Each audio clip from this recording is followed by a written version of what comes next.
नमस्कार, आप देख रहे हैं न्यूज़ एट 10। मैं हूं आंचल गुलाटी गुंबर और अगले घंटे पे हम जानेंगे देश और दुनिया से जुड़ी तमाम बड़ी खबरें। सीधे रुख करते हैं सुर्खियों का न्यूज़ एट 10 में।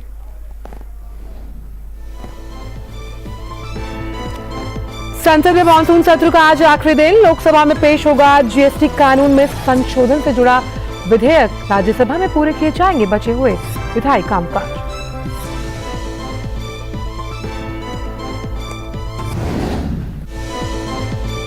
एनडीए सरकार के खिलाफ लोकसभा में गिरा विपक्ष का अविश्वास प्रस्ताव। प्रधानमंत्री ने मणिपुर की हिंसा पर जताया दुख। नरेंद्र मोदी ने कहा, जरूर रुकेगा शांति का सूरज। देशवासी राज्य में शांति सुनिश्चित करने के लिए मिलकर करेंगे काम। प्रधानमंत्री ने विपक्ष पर साधा निशाना। कहा, घमंडिया गठबंधन को है सत्ता की भूख, उनके लिए देश से ऊपर है दल। अब 2028 में पूरी तैयारी के साथ लाएं अविश्वास प्रस्ताव।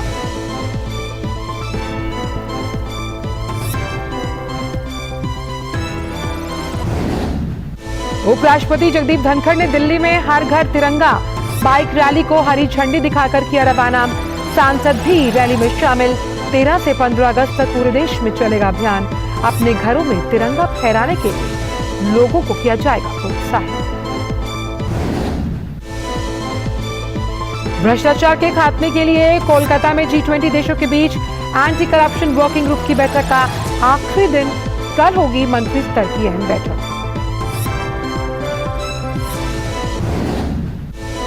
उत्तराखंड के ज्यादातर जिलों में 14 अगस्त तक रेड और orange alert. UP, Bihar, Himachal समेत पूर्वोत्तर राज्यों में भी तेज बारिश की संभावना।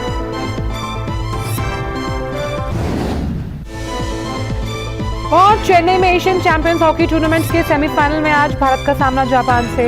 मलेशिया और दक्षिण कोरिया भी होंगे आमने सामने।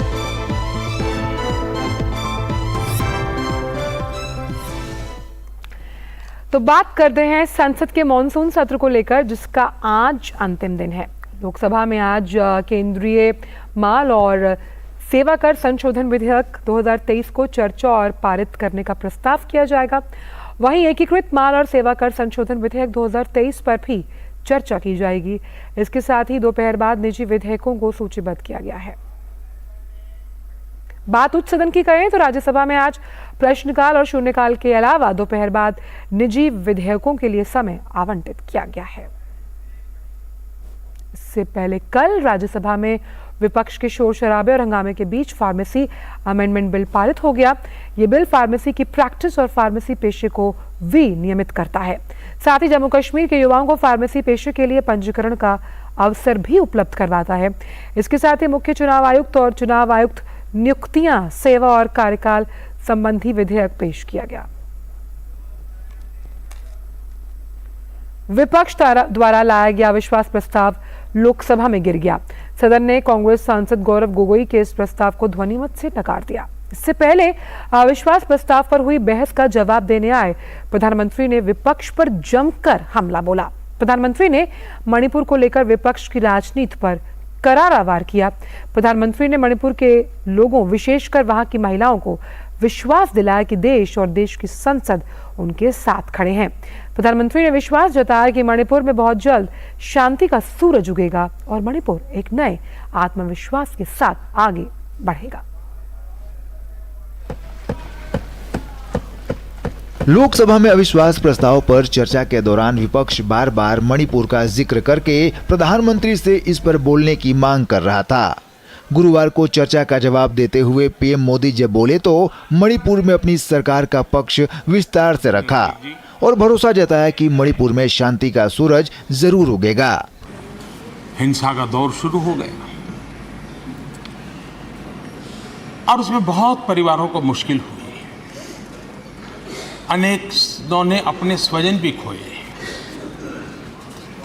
महिलाओं के साथ गंभीर अपराध हुआ और ये अपराध अक्षम्य है और दोषियों को कड़ी से कड़ी सजा दिलवाने के लिए केंद्र सरकार, राज्य सरकार मिलकर के भरपूर प्रयास कर रही है और मैं देश के सभी नागरिकों को आश्वस्त करना चाहता हूं कि जिस प्रकार से प्रयास चल रहे हैं, निकट भविष्य में शांति का सूरज जरूर उगेगा। पीएम ने मणिपुर की बहन बेटियों को भरोसा दिलाया और कहा कि सरकार मणिपुर को फिर से विकास की राह पर आगे बढ़ाने के प्रयासों में कोई कोर कसर नहीं छोड़ेगी। वहां की माताओं, बहनों, बेटियों से कहना चाहता हूं, देश आपके साथ है, ये सदन आपके साथ है। हम सब मिलकर के, कोई यहां हो या ना हो, हम सब मिलकर के इस चुनौती का समाधान निकालेंगे। वहां फिर से शांति की स्थापना होगी। मैं मणिपुर के लोगों को विश्वास दिलाता हूं कि मणिपुर फिर विकास की राह पर तेज गति से आगे बढ़े, उसमें कोई प्रयासों में कोर कसर नहीं रहेगी।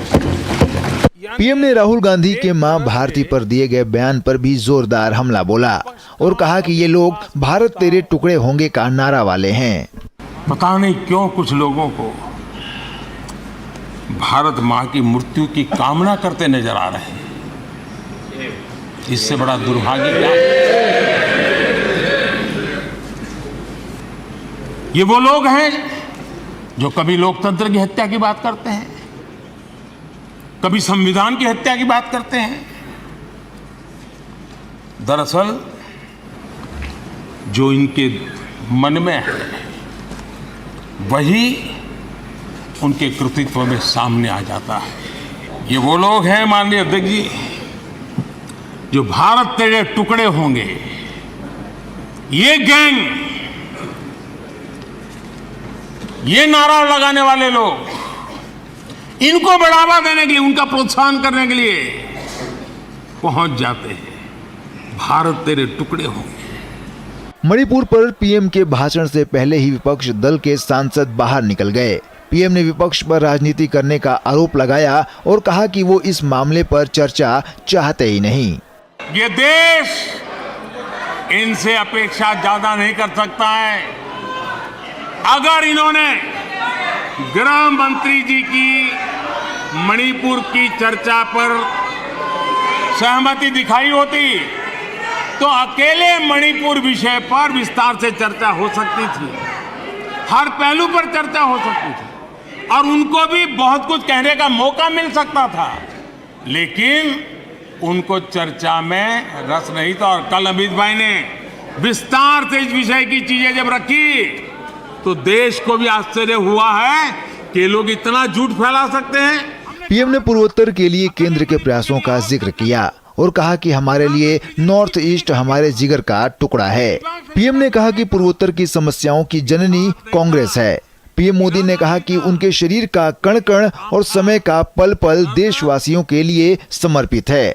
प्रधानमंत्री के जवाब के बाद सदन में अविश्वास प्रस्ताव पर मतदान हुआ, जिसमें प्रस्ताव ध्वनि मत से खारिज हो गया। मेरे विचार में निर्णय ना वालों के पक्ष हुआ, ना वालों के पक्ष हुआ, प्रस्ताव अस्वीकृत हुआ।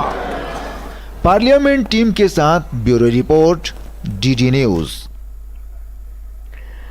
और लोकसभा में प्रधानमंत्री के संबोधन के दौरान विपक्ष लगातार निशाने पर रहा। प्रधानमंत्री ने कहा कि विपक्ष के लिए दल देश से बड़ा है।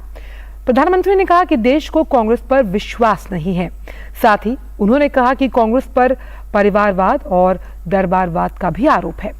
चर्चा के संसदीय कार्य मंत्री प्रहलाद जोशी के प्रस्ताव के बाद अधीर रंजन चौधरी को विशेष अधिकार समिति की रिपोर्ट आने तक सदन से निलंबित कर दिया गया।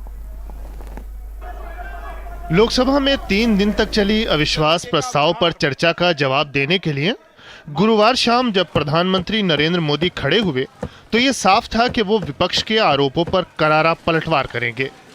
हुआ भी यही। प्रधानमंत्री ने अपने जवाब की शुरुआत से ही विपक्ष को निशाने पर लिया और कहा कि विपक्ष का अविश्वास प्रस्ताव हमारे लिए शुभ होता है और ऐसा लगता है कि विपक्ष ने तय कर लिया है कि एनडीए 2024 में सारे रिकॉर्ड तोड़कर जनता के आशीर्वाद से वापस आएगा। पीएम ने कहा कि विपक्ष ने संसद में जरूरी बिलों को पास कराने में रुचि न दिखाकर जनता से विश्वासघात किया है। आपको गरीब के भूख की चिंता नहीं है, सत्ता की भूख, यही आपके दिमाग पे सवार है। आपको देश के युवाओं के भविष्य की परवाह नहीं है, आपको अपने राजनीतिक भविष्य की चिंता है। प्रधानमंत्री ने विपक्षी गठबंधन की मजबूरियों पर भी निशाना साधा और कहा कि विपक्ष ने हर बार देश की जनता को निराश किया है। कट्टर भ्रष्ट साथी उनकी शर्त पर मजबूर होकर के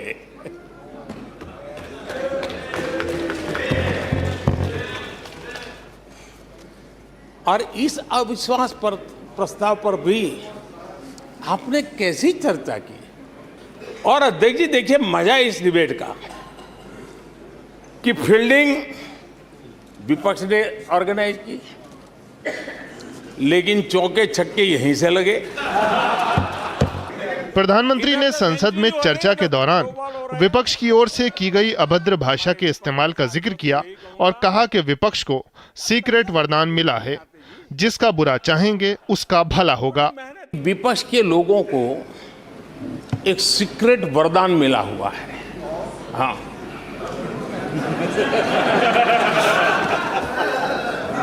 सीक्रेट वरदान मिला हुआ है जी। और वरदान ये कि ये लोग जिसका बुरा चाहेंगे उसका भला ही होगा।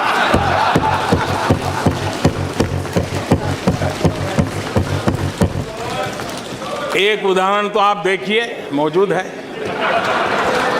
20 साल हो गए, क्या कुछ नहीं हुआ।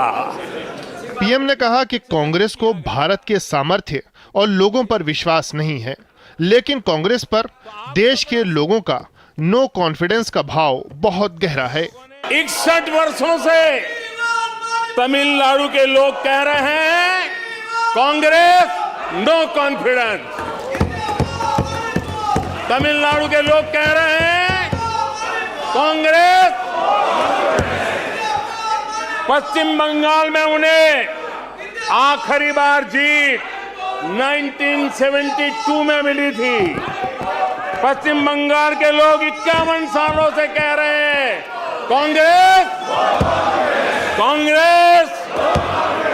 उत्तर प्रदेश और बिहार और गुजरात कांग्रेस आखिरी 1985 में जीती थी।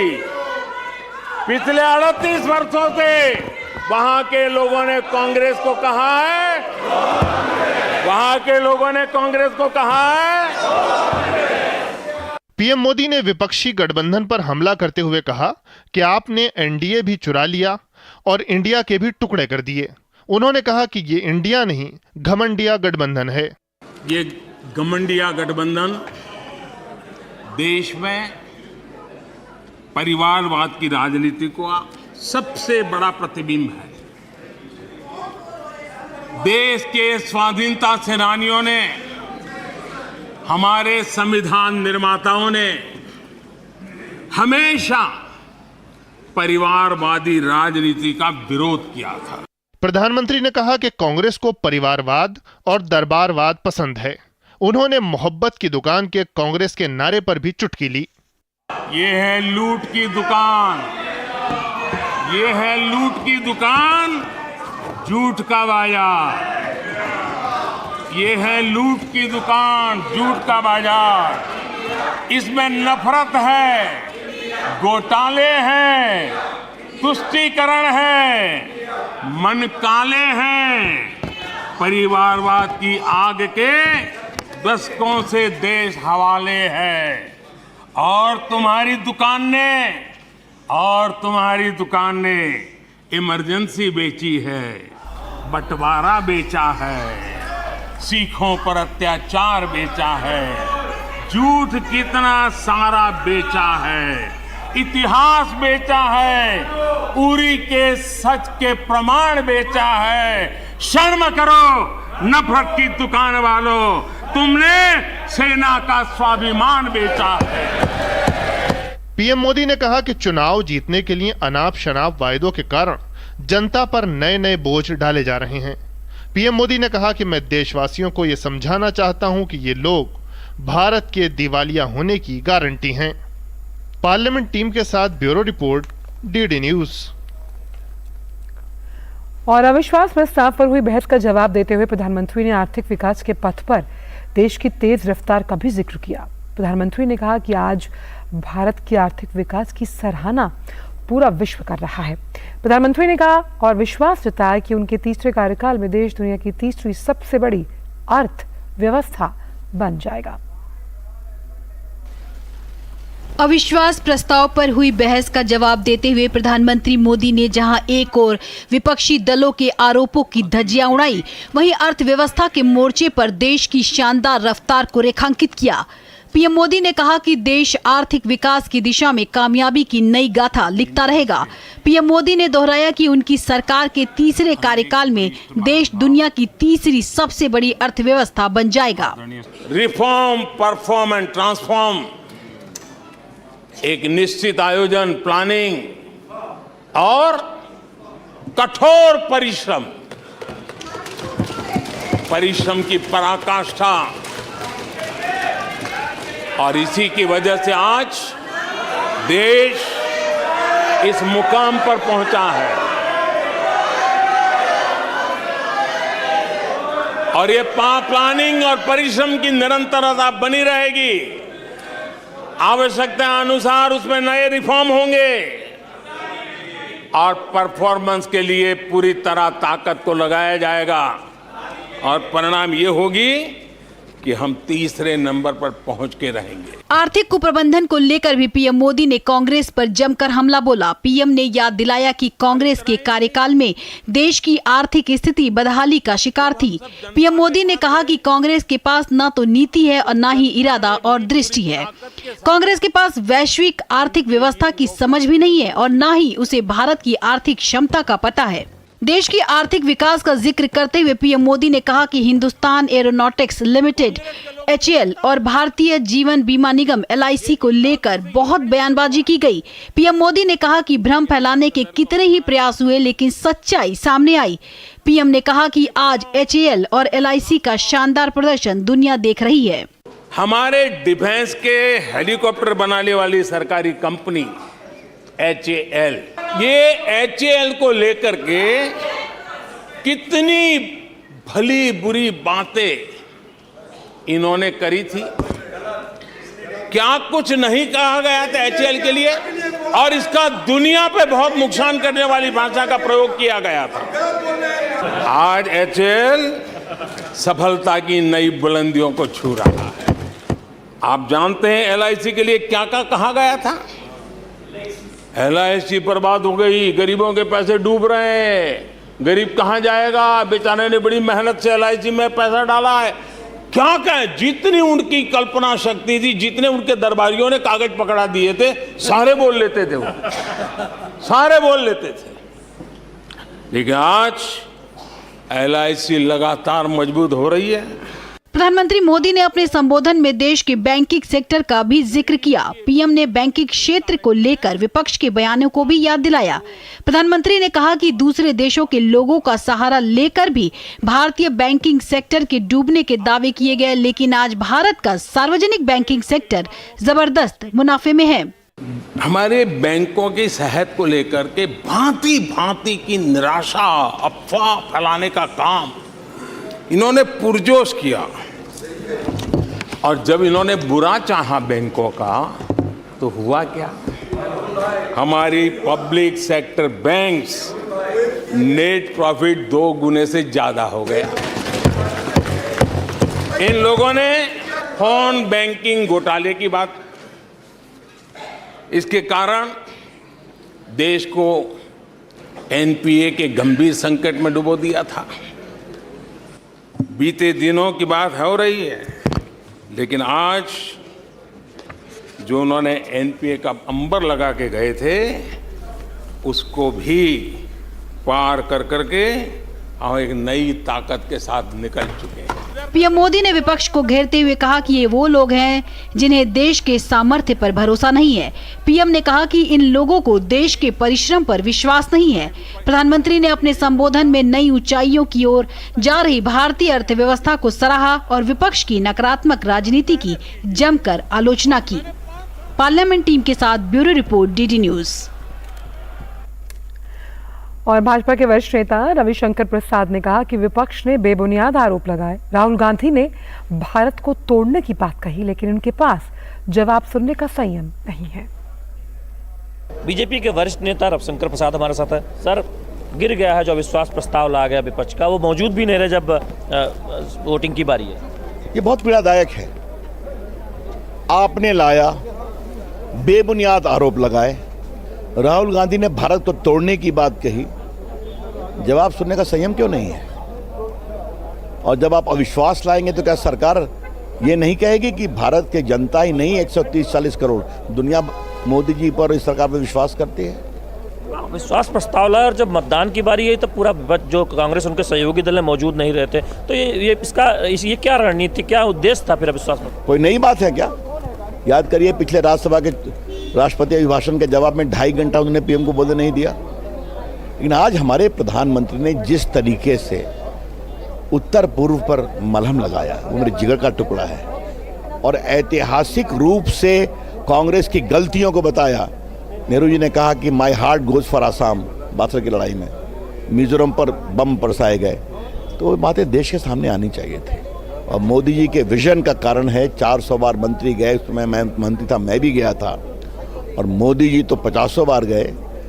तो नॉर्थ ईस्ट को आज ने मलहम लगाया, आपके हम साथ खड़े हैं, बहुत बड़ी बात। गृह मंत्री अमित शाह ने मणिपुर पर बहुत तथ्य के साथ बातें रखी। आज उत्तर पूर्व और मणिपुर पर प्रधानमंत्री ने भी बहुत सारी बातें रखी। तो क्या एक जवाब भी मिल गया विपक्ष को जो मणिपुर पर राजनीति का आरोप सत्तापक्ष लगाता रहा है? विपक्ष जवाब सुनने को तैयार है क्या? देश की जनता ने 14 में जवाब दिया, 19 में दिया, 24 में भी देगी। मोदी जी ने कह ही दिया 28 में आप पुनः अविश्वास मत प्रस्ताव लेकर के आइए, लेकिन थोड़ा मेहनत करके आइए।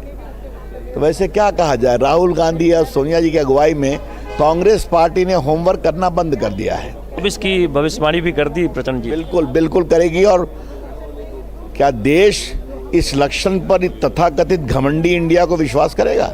कभी नहीं। बहुत बहुत धन्यवाद रविशंकर प्रसाद। उनका कहना था कि प्रधानमंत्री नरेंद्र मोदी ने स्पष्ट तौर पर बताया है, एक मरहम लगाने का काम किया, और उत्तर पूर्व वो खुद 50 बार से अधिक बार जा चुके हैं, और मोदी सरकार के मंत्री 400 बार उत्तर पूर्व का दौरा कर चुके हैं, और विपक्षी दल सुनने को तैयार नहीं थे, इसलिए उन्होंने बॉयकॉट किया।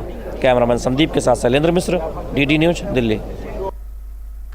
और अविश्वास प्रस्ताव पर प्रधानमंत्री के जवाब के बाद संसदीय कार्य मंत्री प्रहलाद जोशी लोकसभा में कांग्रेस के नेता अधीर रंजन चौधरी के खिलाफ प्रस्ताव लेकर आए कि उन्हें विशेष अधिकार समिति की रिपोर्ट आने तक सदन से निलंबित कर दिया जाए।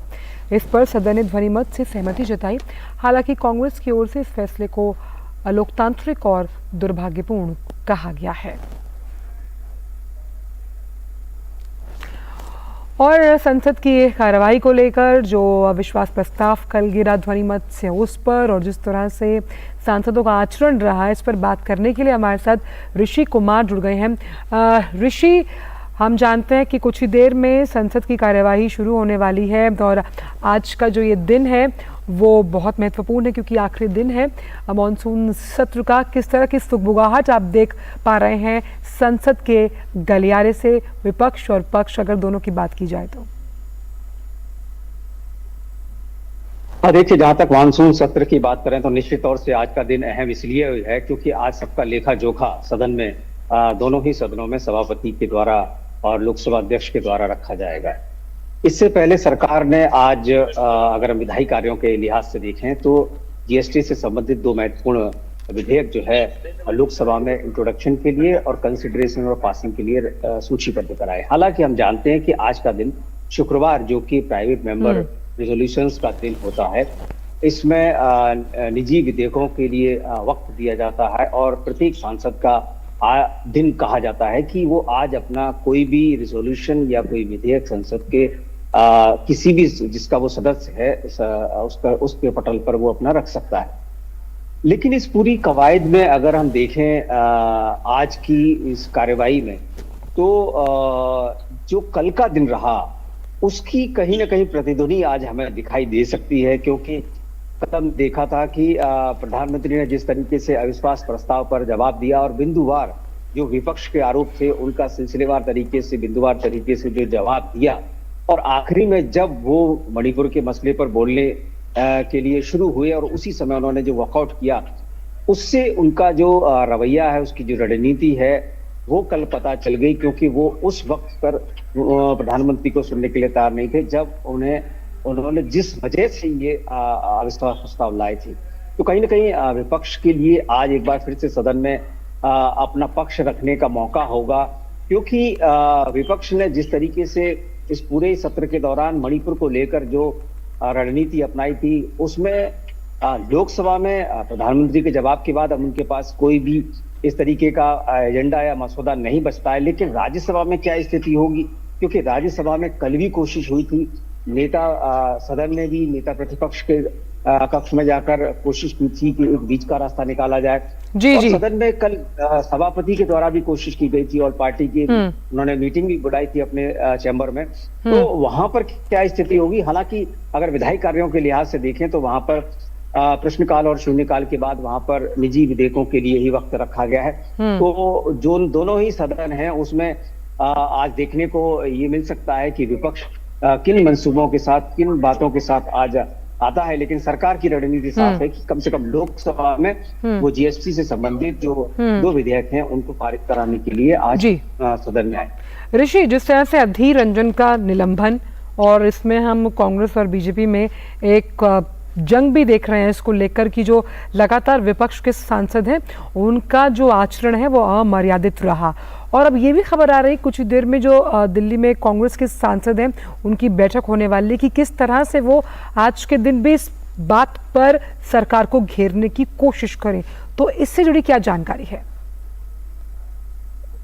देखिए, जहां तक विपक्ष की रणनीति की बात करें, एक तो आपने पहला सवाल की जो मर्यादित आचरण है उसको लेकर विपक्ष के सामने इस बार चुनौती रही और उनके कई सांसद निलंबित हुए, चाहे वो टीएमसी की बात हो, उनके डेरेक ओब्रायन जो निलंबित होते होते बचे, वो आम आदमी पार्टी के सांसद को पूरे जो संसद के जो मानसून सत्र का जो समय था उसके लिए उनको निलंबित किया गया। और अब जबकि कांग्रेस के जो नेता सदन है जो कि लोकसभा में, उनको अगर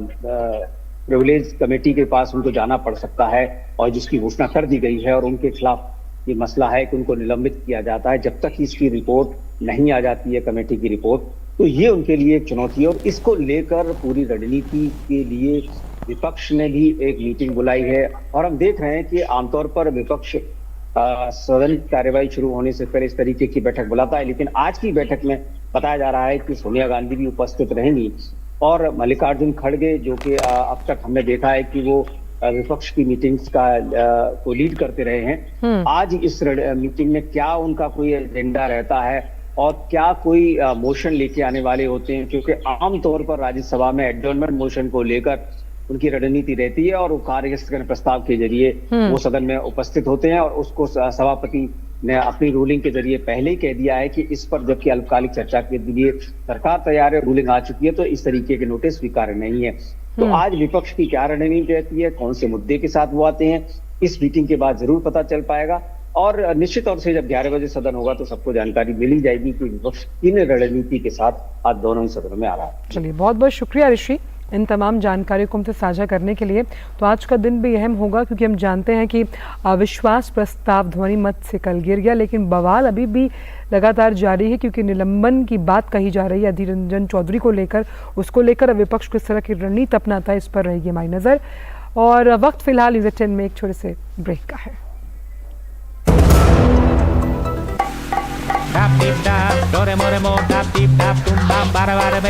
अबे देख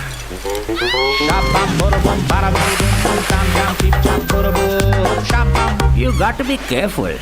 बारिश है, सड़कें बदलेंगी। Switch to Seat. बेटा change soon. It's monsoon. Break के बाद सभी का स्वागत। रुक करते कुछ अन्य खबरों का। नई दिल्ली के प्रगति मैदान में आज हर घर तिरंगा बाइक रैली का आयोजन किया गया, जिसमें केंद्रीय मंत्री और सांसद शामिल हुए। उपराष्ट्रपति ने तिरंगा बाइक रैली को हरी झंडी दिखाकर रवाना किया। इस रैली ने इंडिया गेट के एक चक्कर को पूरा कर कर्तव्य पथ को पार किया और मेजर ध्यानचंद स्टेडियम में ये समाप्त हुई। उपराष्ट्रपति जगदीप धनखड़ ने कहा कि अमृतकाल में हर भारतीय को गर्व है कि वर्ष 2047 तक भारत दुनिया के शीर्ष स्थान पर पहुंच जाएगा। कि अमृतकाल में हर भारतीय के मन में एक उमंग है। भारत जब 100 साल पूरे करेगा अपनी आजादी के, भारत 2047 हमारा स्थान विश्व में शीर्ष पर रहेगा। प्रधानमंत्री जी ने हर घर तिरंगा के कैंपेन के बारे में जो मार्मिक बात, जो महत्वपूर्ण बात अपनी मन की बात में कही, उसने हर भारतीय के दिल को छुआ है, हर भारतीय के दिल को प्रभावित किया है। संस्कृति मंत्री जी किशन रेड्डी ने लोगों से अपने घरों पर तिरंगा फहराने का आग्रह किया है। उत्सव का कार्यक्रम के संदर्भ में देश भर में अपने अपने घरों के ऊपर अपने तिरंगा लहराकर फिर एक बार देश का एकता और अखंडता और देशभक्ति का प्रकट करने का मौका मिला है। इस संदर्भ में आज से लेकर 15 अगस्त तक देश भर में हर गांव में, हर स्कूल के, हर एजुकेशन इंस्टीट्यूशन, हर शहर, हर महिला तिरंगा यात्रा निकलेंगे। आज से लेकर 15 तारीख तक तिरंगा यात्रा निकलेगा।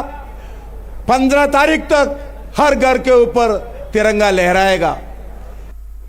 केंद्रीय मंत्री अनुराग सिंह ठाकुर ने कहा कि हमें देश को स्वर्णिम काल की तरफ लेकर जाना है और विदेशों में संकट के दौरान दुनिया के देशों ने भी तिरंगे की ताकत को देखा है। आजादी का अमृत महोत्सव पिछले 2 वर्षों में लाखों कार्यक्रम देश भर में किए गए, करोड़ों लोग उससे जुड़े। संकल्प एक ही मन में था, 75 वर्ष आजादी के हुए हैं। संकल्प ये लेना है कि अगले 25 वर्षों में इस अमृत काल की यात्रा में देश को स्वर्णिम काल की ओर लेकर जाना है, विकसित भारत बनाना है, तिरंगे की ताकत को और बढ़ाना है। और ऑपरेशन गंगा के दौरान यूक्रेन में युद्ध भूमि में लोगों ने देखा कि कैसे 3 दिन तक युद्ध को रोक दिया गया, कैसे 23,000 से ज्यादा भारतीय छात्र छात्राओं को सुरक्षित तिरंगा हाथ में पकड़कर निकाला गया। और न केवल भारत, दुनिया के अन्य देशों के छात्र छात्राओं ने, लोगों ने भी तिरंगे की ताकत को समझा और हाथ में लेकर वो सुरक्षित यूक्रेन की भूमि से निकले। और अब बात G20 की, तो कोलकाता में जारी G20 भ्रष्टाचार निरोधी वर्किंग ग्रुप की तीसरी बैठक का आज आखिरी दिन। इससे पहले कल बैठक में संपत्ति की वसूली, भगौड़े धन अपराधियों के खिलाफ कदम, निर्वाचन और कानून प्रवर्तन एजेंसियों के साथ जानकारी साझा करने जैसे कई मुद्दों पर संबंधित मसौदा दस्तावेजों पर चर्चा की गई। बैठक के सदस्य देशों और आमंत्रित देशों, एजेंसियों, ऑडिट एजेंसियों से लेकर कई संगठनों के 154 प्रतिनिधि भाग ले रहे हैं। कल भ्रष्टाचार निरोधक मंत्री स्तरीय बैठक की आयोजन उसका किया जाएगा, जिसकी अध्यक्षता केंद्रीय कार्मिक, लोक शिकायत और पेंशन राज्य मंत्री जितेंद्र सिंह करेंगे। ये G20 की अब तक की दूसरी मंत्री स्तरीय बैठक होगी। वाराणसी में ज्ञानवापी परिसर में ASI टीम का सर्वे जारी है। सर्वे के इस काम में भारतीय पुरातत्व विभाग के 50 के करीब अधिकारी लगे हुए हैं। ASI सर्वे के लिए टीमें बनाकर काम किया जा रहा है। पूरे परिसर के अलग अलग हिस्सों का वैज्ञानिक सर्वे जो है वो वैज्ञानिक तरीके से किया जा रहा है।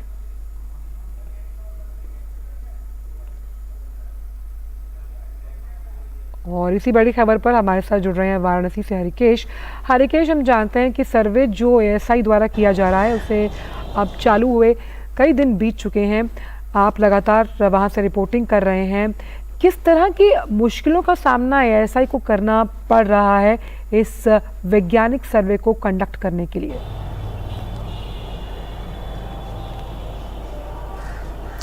आंचल, सबसे पहले तो जो तहखाने हैं उन तहखानों के अंदर मलबा भरा पड़ा हुआ है, उनको निकालना, उनकी सफाई करना, फिर चूँकि तहखानों के अंदर अंधेरा होता है तो लाइट की व्यवस्था करना, तो इस तरह के काम करने में जो सर्वे का काम है, जो वैज्ञानिकता के आधार पर जो वो तथ्य रखेंगे, जो प्रस्तुत करेंगे, जो अपनी जांच करेंगे, वो उसमें थोड़ा डिले होता है और वो लगातार चल रहा है। चूँकि जिला प्रशासन ने उनको सुविधाएं मुहैया करा रखी हैं।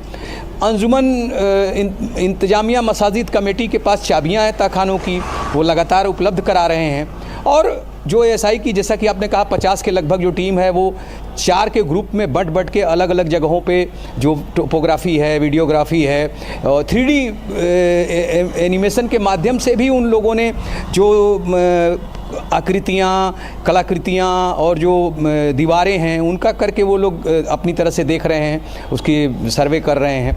इसके अलावा आज से GPR का जो है प्रयोग किया जाएगा। कानपुर से IIT की टीम आ चुकी है। और आपको मैं बताऊं, आंचल की जो ASI की टीम है वो लगातार जो है अपने काम को, जो सुबह 8 बजे से आकर बीच में लंच ब्रेक लेना और फिर उसके बाद 5 बजे तक 2 से 5 करना, तो वो लगातार अपने काम को कर रहे हैं। और जो 2 सितंबर की अदालत ने तिथि दी है उसमें, उसके पहले उनको अपनी सर्वे की रिपोर्ट भी पेश करनी है।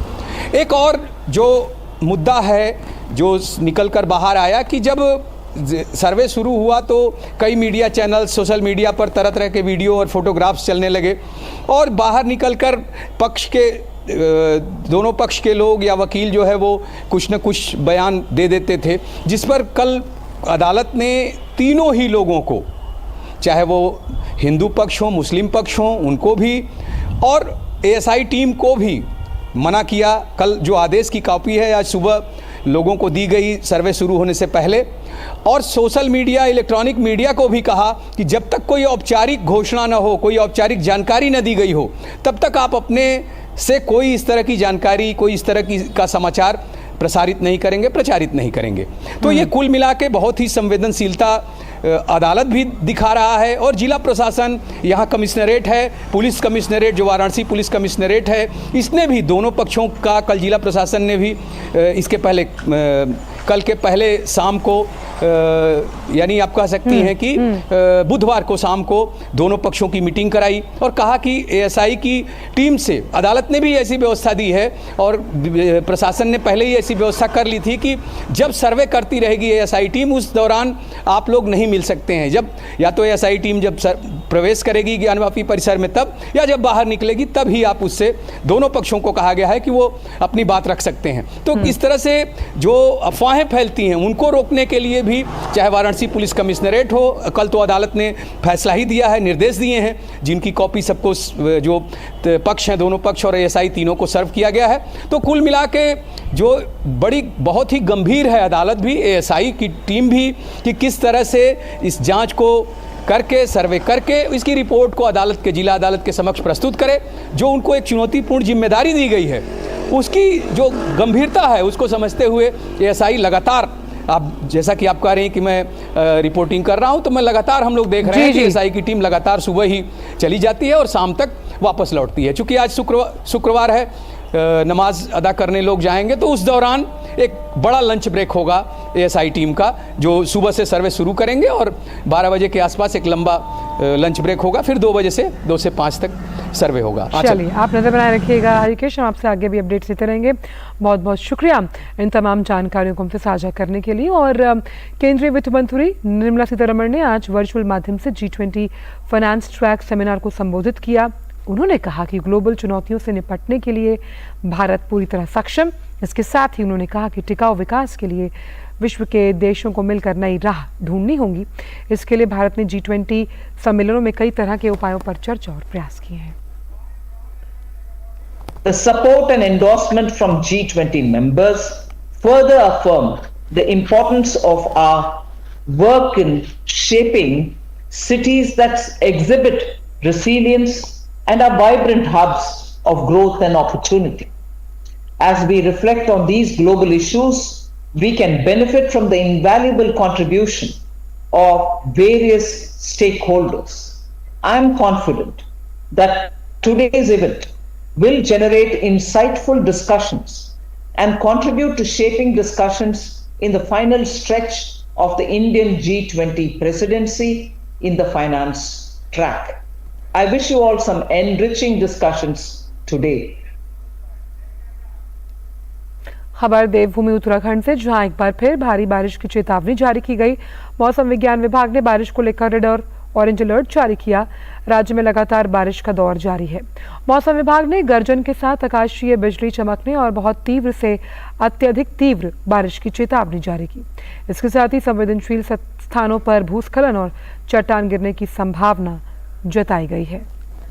मौसम विभाग की चेतावनी के मद्देनजर उत्तराखंड पुलिस ने एडवाइजरी जारी कर लोगों को आवाजाही के दौरान सावधानी बरतने की सलाह दी। पुलिस ने लोगों से एडवेंचर एक्टिविटी करने से बचने और किसी भी प्रकार के जोखिम को न उठाने की भी सलाह दी है। बात हिमाचल की, जहां बारिश के कारण भूस्खलन की घटनाएं सामने आ रही हैं। कल देर रात सोलन जिले में भूस्खलन हुआ, जिसके कारण NH5 शिमला कालका मार्ग फिर से बंद हुआ है।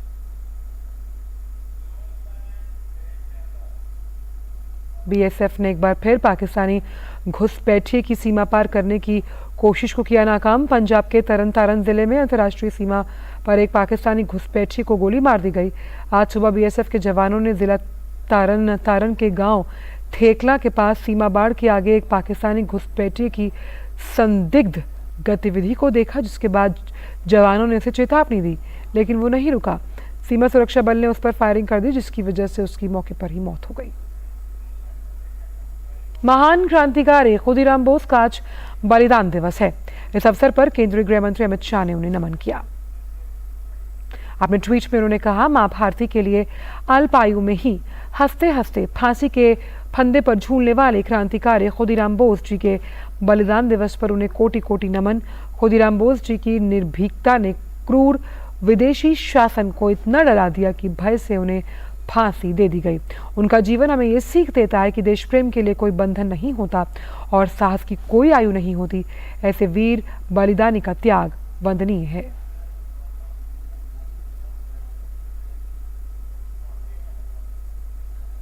दिल्ली के सभी स्कूलों में अब छात्रों को मोबाइल फोन के इस्तेमाल पर पाबंदी रहेगी। शिक्षा निदेशालय ने कहा कि सभी सरकारी और निजी स्कूलों की कक्षाओं में छात्रों के लिए मोबाइल का इस्तेमाल प्रतिबंधित है। इसके अलावा शिक्षकों और अन्य कर्मचारियों को भी कक्षाओं, खेल के मैदानों, प्रयोगशालाओं और पुस्तकालयों जैसे स्थानों पर मोबाइल फोन का उपयोग करने से बचने के लिए कहा गया, जहां शिक्षण और सीखने की गतिविधियां होती हैं। शिक्षा निदेशालय ने अभिभावकों से भी अपील की है कि वो ये सुनिश्चित करें कि उनके बच्चे स्कूल परिसर में मोबाइल फोन ना लाएं। अगर छात्र स्कूल में मोबाइल लाते हैं तो स्कूल प्राधिकरण को उन्हें लॉकर में रखने की व्यवस्था करनी चाहिए और स्कूल के बाद छात्रों को मोबाइल फोन वापस लौटाना चाहिए। स्कूल अधिकारियों को हेल्पलाइन नंबर उपलब्ध करवाने के लिए कहा गया, जहां छात्र और अभिभावक आपात स्थिति में बात कर पाए।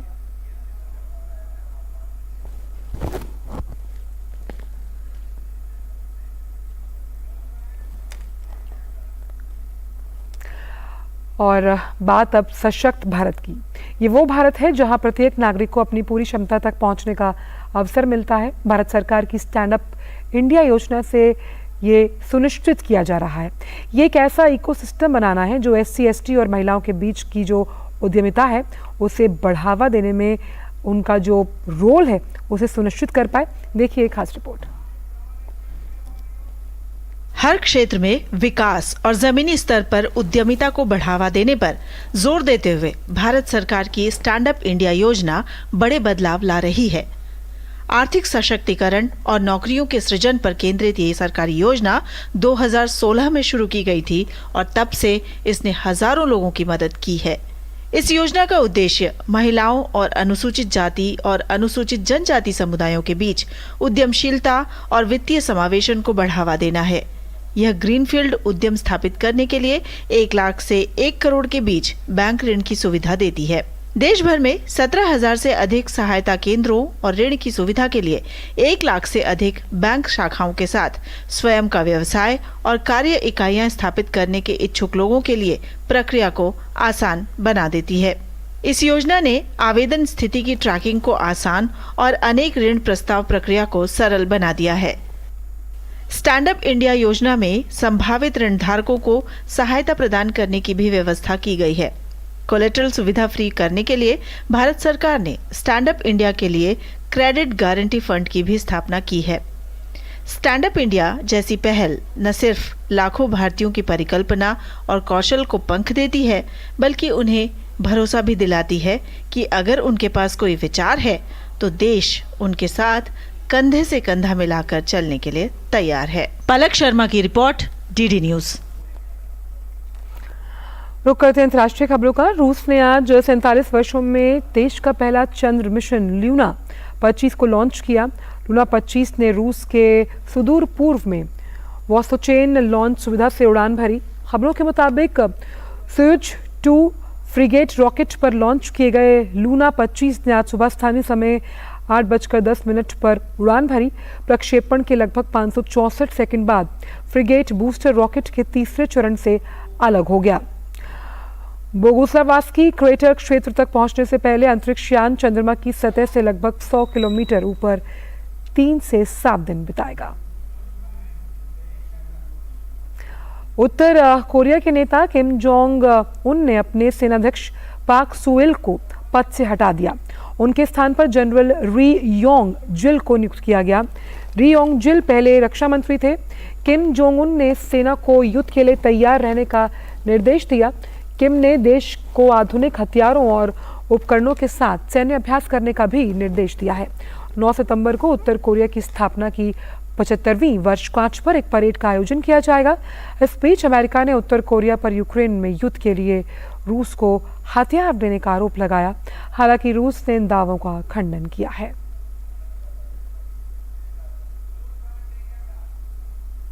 खबर पोलैंड से, जिसने बेलारूस के साथ अपनी सीमा पर 10,000 सैनिक तैनात करने की योजना बनाई।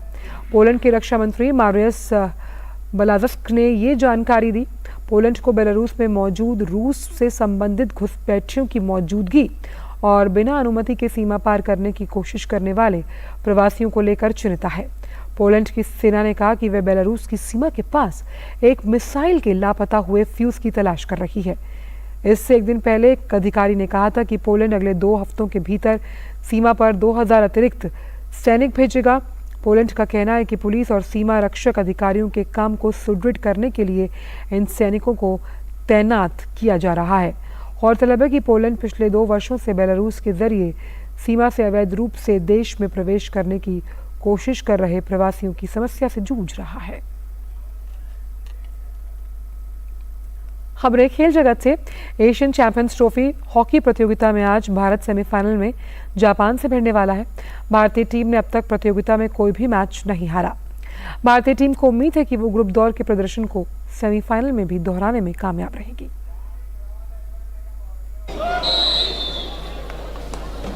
पाकिस्तान के खिलाफ 4-0 की दमदार जीत के साथ ग्रुप दौर में टॉप पर रहने वाली भारतीय हॉकी टीम अब अपने असली लड़ाई यानी सेमीफाइनल की जंग के लिए तैयार है। सामने जापान है, जो इस टूर्नामेंट में एकमात्र टीम रही जिसने हरमनप्रीत एंड कंपनी को चुनौती दी। ग्रुप दौर में भारत के खेल पर गौर करें तो टीम के खेल में तेजी दिखाई दी है, लेकिन डी के अंदर शॉट्स लेने में टीम अभी भी परफेक्ट नहीं दिख रही और कहीं ना कहीं पेनल्टी कॉर्नर पर निर्भरता ज्यादा है। हालांकि अच्छी बात यह है कि फील्ड गोल करने में पहले से सुधार आया है, लेकिन कोच क्रेग फुलटन के मुताबिक असली लड़ाई अब शुरू होगी।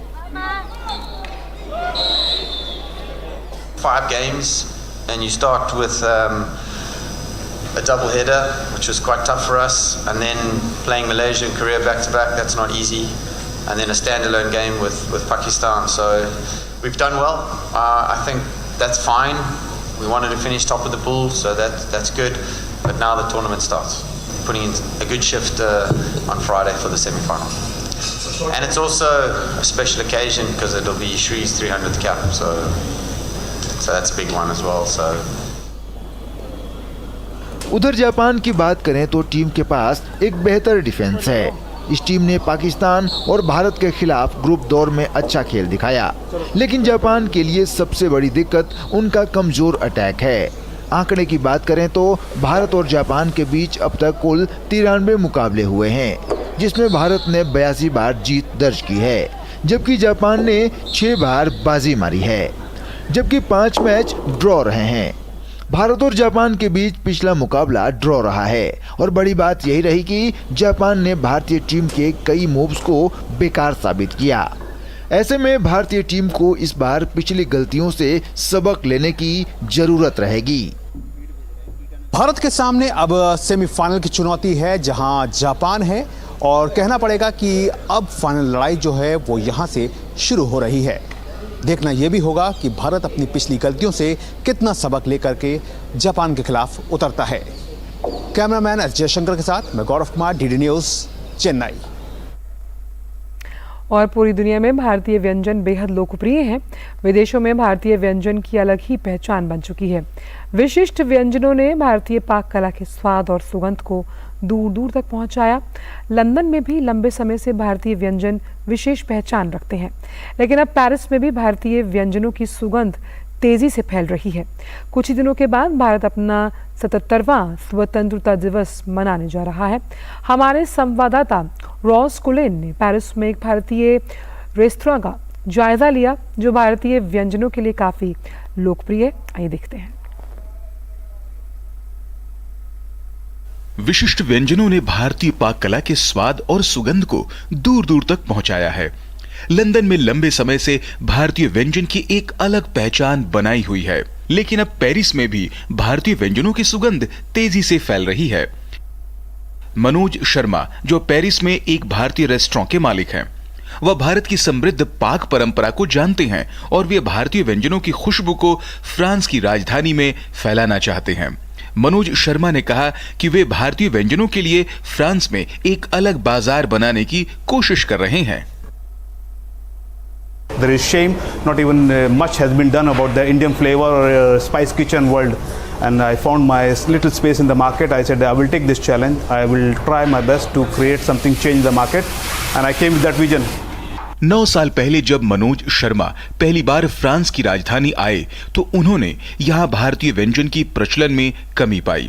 फ्रांस के लोग भारतीय रेस्टोरेंट से बचते थे क्योंकि फ्रांसीसी भारतीय व्यंजनों को बहुत गर्म और मसालेदार समझते थे। मनोज शर्मा कहते हैं कि उन्होंने इस धारणा को बदलने का प्रयास किया।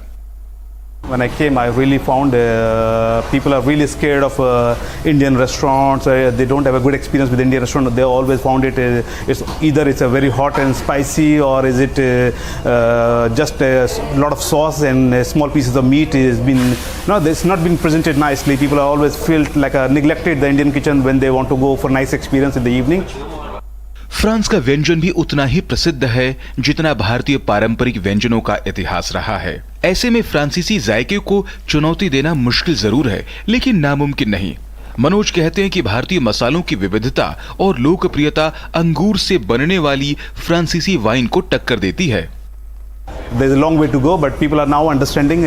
In last 9 years, people changed their perception about the Indian kitchen, Indian restaurant market, and it's getting dynamic. Britain Europe में भारतीय रेस्टोरेंट्स का प्रतिनिधित्व करता है, जहां 10,000 से ज्यादा भारतीय रेस्टोरेंट्स हैं और भारतीय व्यंजनों के लिए प्रसिद्ध हैं। फ्रांस में भी बड़ी संख्या में प्रवासी भारतीय रहते हैं, जहां दक्षिण एशियाई व्यंजनों के लिए एक उभरता हुआ बाजार है। फ्रांस और भारत के जैसे जैसे राजनयिक और सैन्य संबंध प्रगाढ़ हो रहा है, वैसे ही दोनों देशों के रसोई में भी आदान प्रदान बढ़ने लगा है। पेरिस से आरसी की रिपोर्ट, डीडी न्यूज के लिए। और अब बात आपकी सेहत से जुड़ी हुई। शारीरिक श्रम में कमी और दिन भर बैठे रहना और कई स्वास्थ्य समस्याओं का कारण बनता है। आइए समझते हैं कि सक्रिय जीवन शैली और नियमित व्यायाम का कितना महत्व है स्वस्थ जीवन के लिए। आजकल की अनियंत्रित जीवन शैली स्वास्थ्य के लिए खतरे को बढ़ा रही है। शारीरिक श्रम में कमी शारीरिक व मानसिक स्वास्थ्य को प्रभावित करती है और कई समस्याओं का कारण बनती है। आजकल की दुनिया में हम ऐसे हो चुके हैं कि जैसे हम बैठे बैठे सारे काम कर रहे हैं। मोटापे हो जाती है, जो ओबेसिटी बोलते हैं, और उसके साथ साथ हम फिजिकली इनएक्टिव रहने से जो हड्डी का पोषण में भी कमी हो सकती है, उसके वजह से हड्डी कमज़ोर हो जाती है, जिसको ऑस्टियोपोरोसिस बोलते हैं। और उसके साथ साथ डायबिटीज़ का, बीपी का और हार्ट अटैक का और स्ट्रोक का चांसेस बढ़ जाती है। इसलिए आप शारीरिक रीत से चुस्त रखने के लिए बहुत ज़रूरी है, आप कसरत करिए या वॉकिंग पे चलिए, आप नाच सकते हैं, कोई गेम में पार्टिसिपेट कर सकते हैं। एटलीस्ट आप कम से कम दिन में 20 से 30 मिनट तक कुछ ना कुछ एक्टिविटी करिए या वर्जिश करिए, जिससे बहुत फायदादायक चीज़ है। नियमित व्यायाम करना और पौष्टिक आहार लेना अच्छी सेहत के दो मुख्य स्तंभ हैं। नियमित रूप से व्यायाम न किया जाए या लंबे समय तक शारीरिक श्रम में कमी हो तो इससे चयापचय प्रक्रिया प्रभावित होती है, व्यक्ति का वजन बढ़ता है, हड्डियां कमजोर होने लगती हैं और कई स्वास्थ्य समस्याओं का खतरा बढ़ जाता है। शरीर के अंदर आप वर्जिश करने से ऐसे द्रव उत्पादन होती है जिससे इंसुलिन का जो सेंसिटिव होती है वो ज़्यादा हो जाता है। इसके वजह से आपको जो डायबिटीज़ होती है वो कम हो जाती है। और शारीरिक रीत से एक्टिव रखने से क्या होगा कि जो दिल का धड़कन है और जो बहाव है वो बढ़ जाता है। इससे हार्ट अटैक का चांसेस भी कम हो जाती है और जो स्ट्रोक होती है उसका चांसेस भी कम हो जाती है। और आपका खान पान में भी बहुत ध्यान रखना बहुत ज़रूरी है। हम एरेटेड ड्रिंक्स का जो बोलते हैं उससे ऑस्टियोपोरोसिस होती है, वो बहुत ध्यान रखने की बहुत ज़रूरी है। और बोन हेल्थ के लिए, मतलब हड्डियों की पोषण रखने के लिए कैल्शियम और विटामिन डी बहुत अहम चीज़ है। इसलिए जो खाना है, जो जैसे दूध का प्रोडक्ट्स होता है उसमें कैल्शियम बहुत अच्छा मिलती है, तो वो दूध की जो भी चीज़ है जैसे दूध हो गया या दही हो गया या पनीर हो गया, इन सब से कैल्शियम मिलती है। और विटामिन डी भी लेना बहुत ज़रूरी है। आवश्यक है कि अपनी व्यस्त दिनचर्या में नियमित रूप से शारीरिक व्यायाम को शामिल किया जाए, सक्रिय जीवन शैली अपनाएं, साथ ही ये ध्यान रखें कि आप जो आहार ले रहे हैं वो कितना पौष्टिक है। ऐसा करने से अपने स्वास्थ्य को बेहतर रखा जा सकता है। किरण भारद्वाज, डीडी न्यूज। फिलहाल इधर में इतना ही, दीजिए इजाजत, नमस्कार।